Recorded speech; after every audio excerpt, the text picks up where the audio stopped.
Radhe Radhe everyone, स्वागत है आपका आपके अपने यूट्यूब चैनल राधे की कृपा में। आज मैं आपको मेरे इस वीडियो में मीराबाई की कथा श्रवण करवाऊंगी कि मीराबाई कैसे भगवान श्री कृष्ण की मूर्ति में समा गई थी।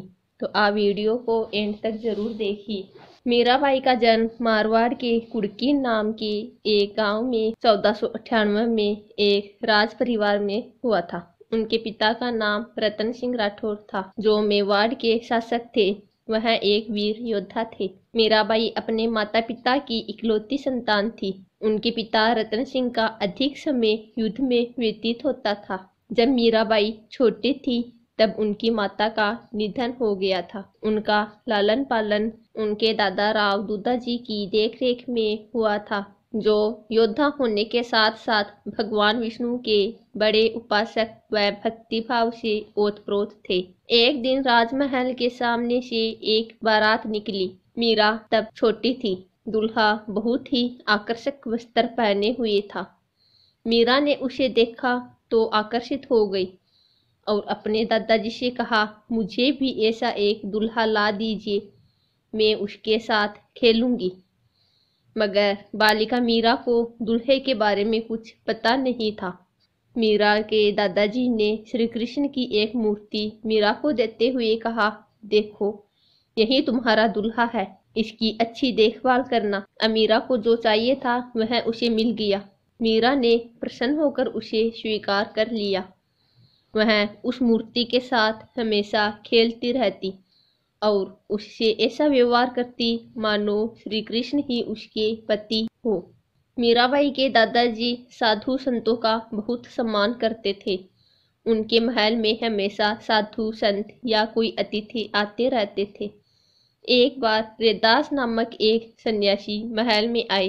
रैदास संत रामानंद के शिष्यों में से प्रमुख थे, जिन्होंने उत्तर भारत में वैष्णव संप्रदाय का प्रचार किया। उनके पास श्री कृष्ण की एक मूर्ति थी। वह उस मूर्ति की स्वयं पूजा करते थे। मीराबाई ने उस मूर्ति को देख लिया और उसे मांगने लगी। सन्यासी कुछ देर पश्चात महल से चले गए, मगर मीरा उस मूर्ति के लिए हठ करती रही। यहाँ तक कि उसने उस मूर्ति को पाने के लिए भोजन करना छोड़ दिया था। किंतु अगले दिन सुबह रैदास वापस राजमहल में लौट आए और उन्होंने श्री कृष्ण की मूर्ति मीरा को दे दी। रैदास ने कहा, पिछली रात श्री कृष्ण मेरे सपने में आए और कहने लगे, मेरी परम भक्त मेरे लिए रो रही है, जाओ उसे यह मूर्ति दे दो। यह मेरा कर्तव्य है कि मैं अपने स्वामी की आज्ञा का पालन करूं, इसलिए मैं यह मूर्ति मीरा को देने आया हूं। मीरा एक बहुत बड़ी कृष्ण भक्त है। यह कहानी कल्पना नहीं है, अपितु सत्य घटना है। मीरा ने स्वयं अपने गीतों में कहा है, मेरा ध्यान हरि की ओर है और मैं हरि के साथ एक रूप हो गई हूँ। मैं अपना मार्ग स्पष्ट देख रही हूँ। मेरे गुरु रैदास ने मुझे गुरु मंत्र दिया है। हरि नाम ने मेरे हृदय में बहुत गहराई तक अपना स्थान जमा लिया है। मीराबाई अपने दादा की देखरेख में पली बड़ी थी। सामान्य शिक्षा के साथ साथ मीरा को संगीत व नृत्य की शिक्षा भी मिली। मीराबाई का विवाह सन 1516 में सामाजिक रीति रिवाज के अनुसार बसंत पंचमी के दिन सिसोदिया वंश के प्रसिद्ध राजा राणा सांगा के पुत्र भोजराज के साथ हुआ था। श्री कृष्ण की प्रतिमा को वो अपने साथ ससुराल ले गई। मीराबाई बचपन से ही श्री कृष्ण की पूजा करती थी। उसके मायके में किसी भी व्यक्ति ने उसकी राह में विघ्न नहीं डाला, परंतु उसके ससुराल वाले मीराबाई के इस कृष्ण भक्ति से रुष्ट होने लगे थे। वे कृष्ण भक्ति के विरोधी हो गए, पर इसका मीरा पर कोई असर नहीं हुआ। मीराबाई के ससुराल में कई शूरवीर योद्धा हुए। भोजराज भी बहुत शूरवीर था। प्राचीन काल से ही उसके परिवार के लोग शक्ति की देवी दुर्गा, काली, चामुंडा की पूजा करते थे। वे विष्णु की पूजा नहीं करते थे। मीरा बचपन से ही यह विश्वास करती थी कि गिरधर गोपाल ही उसके स्वामी है, किंतु अपने दाम्पत्य जीवन में उन्होंने कभी भी अपने पति की उपेक्षा नहीं की। एक आदर्श पत्नी की तरह उन्होंने अपने पति को संपूर्ण स्नेह और प्रेम दिया। वह कृष्ण के प्रति पूर्ण रूप से समर्पित थी। वह उनके लिए मधुर कंठ से गाती और नाचती थी। चित्तौड़ राजघराने की प्रतिष्ठा बहुत ऊंची थी। ऐसे परिवार के लिए यह कितना अपमानजनक बात थी कि एक राजकुमार की पत्नी साधु संतों के साथ नाचती गाती है। इतना ही नहीं, माँ काली की पूजा न करके उसने अपनी ससुराल की परंपरा की अवहेलना कर उनका अपमान किया था। परंतु भोजराज मीराबाई से अधिक प्रेम करते थे, इसलिए उसके विरुद्ध कुछ नहीं कहते थे। आखिर में भोजराज ने केवल मीरा के लिए राजमहल के पास एक मंदिर बनवा दिया। युद्ध में घायल होने के कारण 1521 में भोजराज की मृत्यु हो गई। मीरा तब मात्र 23 वर्ष की थी। पति की मृत्यु के बाद मीरा का देखभाल करने वाला कोई नहीं बचा था। इसके बाद कई लोगों ने उन्हें पागल की संज्ञा देकर अपमानित किया। इन सब के कारण वह कृष्ण भक्ति में और लीन हो गई। पति की मृत्यु के बाद मीरा पर उसके परिवारजनों ने सती होने के लिए बहुत दबाव डाला, लेकिन वे इसके लिए सहमत नहीं हुई। राणा सांगा की मृत्यु के बाद उनके देवर विक्रमाजीत महाराणा बने, तो वह मीरा को और अधिक कष्ट देने लगे। एक बार विक्रमाजीत ने अपनी बहन उदाबाई की सलाह पर मीरा के पास विष से भरा प्याला भिजवाया।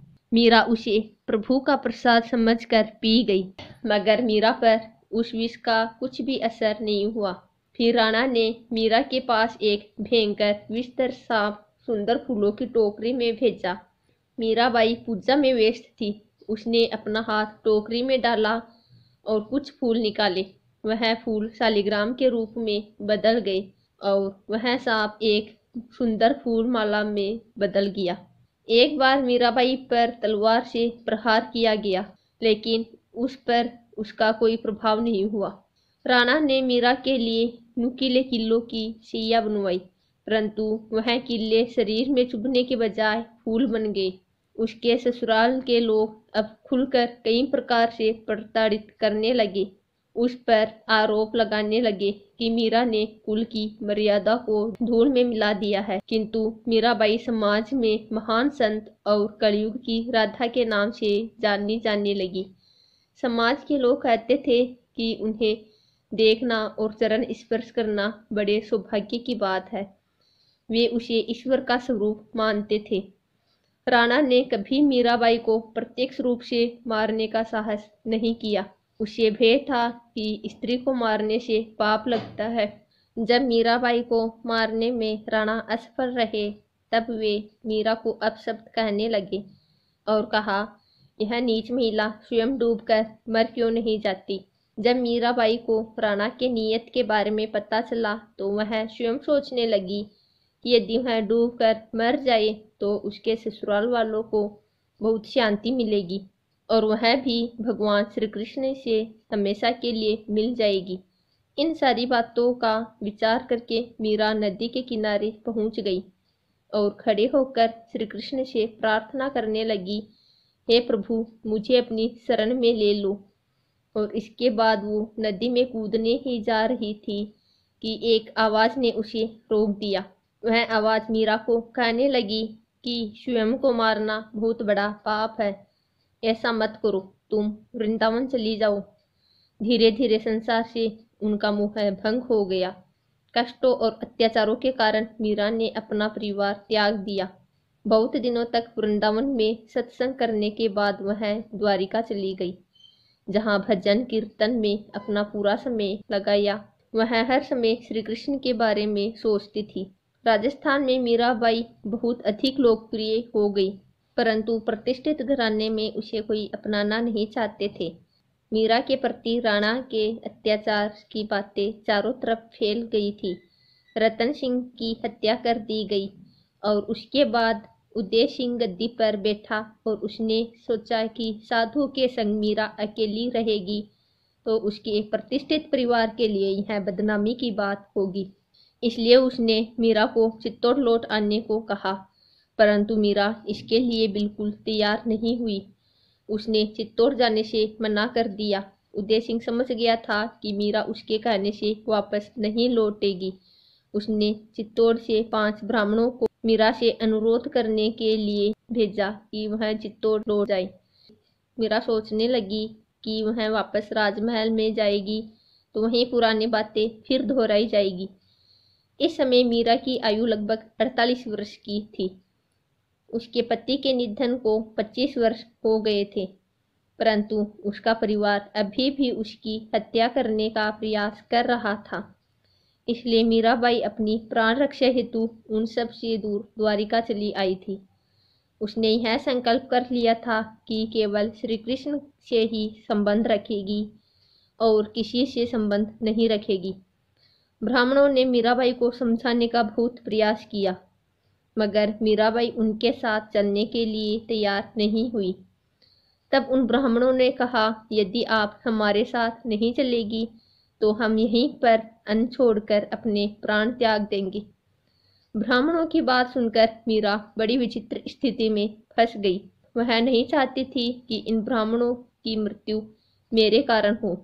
कुछ सोचकर मीरा ने ब्राह्मणों से कहा कि आप लोग रात भर मंदिर में ठहर जाए, और अगले दिन चित्तौड़ चलने के लिए वह राजी हो गई। ब्राह्मणों को यह जानकर बड़ी प्रसन्नता हुई और वे मंदिर में ठहर गए। जब ब्राह्मण सुबह उठे तो मीराबाई वहां नहीं थी। उन्होंने मीराबाई को बहुत ढूंढा, पर उनका कहीं पता नहीं चला। मीरा तो नहीं मिली, किंतु उनकी साड़ी श्री कृष्ण जी की मूर्ति पर मिली। वह मूर्ति में समा गई थी। वह अपने प्रिय परमेश्वर गिरधर से जा मिली। मीरा ने उसे दुख देने वालों और दुर्व्यवहार करने वालों के साथ कभी भी बदले की भावना अथवा घृणा और खराब व्यवहार नहीं किया। उसके प्रेरणादायक व करुणामय जीवन चरित्र से ऐसा प्रतीत होता है कि एक भक्त अपने परमेश्वर के लिए हर प्रकार की कठिनाइयों को शांत रहकर सह सकता है। यदि आपको यह कृष्ण भक्त मीराबाई की कहानी अच्छी लगी, इसे लाइक करें, शेयर करें और इस चैनल को सब्सक्राइब करें तथा कमेंट बॉक्स में राधे राधे जय श्री कृष्णा जरूर लिखें।